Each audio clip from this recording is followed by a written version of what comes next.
En plastique pour se protéger contre le coronavirus, une des mesures de protection utilisées par quelques commerçants pour éviter la contamination. Nous avons demandé tout simplement qu'il y ait des gants ou qu'on mette des gels sur les comptoirs. Simplement, certains commerçants ont pris l'initiative d'eux-mêmes de mettre par exemple des rideaux en plastique sur le comptoir pour se protéger, mais également protéger les autres.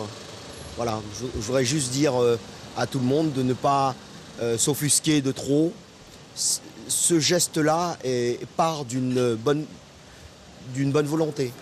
C'est le système D et ça marche.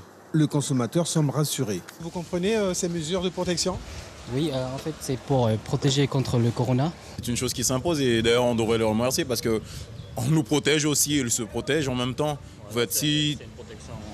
commune qui fait qu'eux ils se protègent comme nous-mêmes. Moi qui reviens de Paramaribo, je vois qu'il y a plus de choses qui se font. Entre autres, automatiquement, dès qu'on rentre dans un commerce, on nous propose du gel pour pouvoir se laver les mains.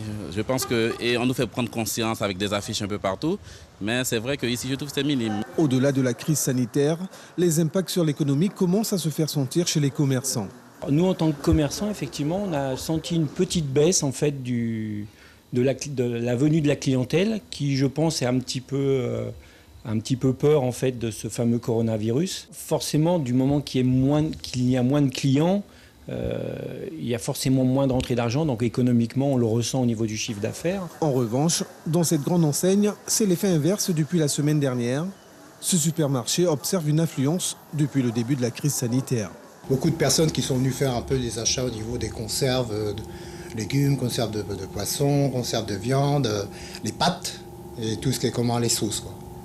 Bon, il y a eu un petit afflux, je pense, sur la fin de semaine dernière. D'après les dernières analyses, la propagation du virus semble se stabiliser, une tendance rassurante pour les professionnels. Suivez l'info sur Guyana Première, télé, radio et Internet.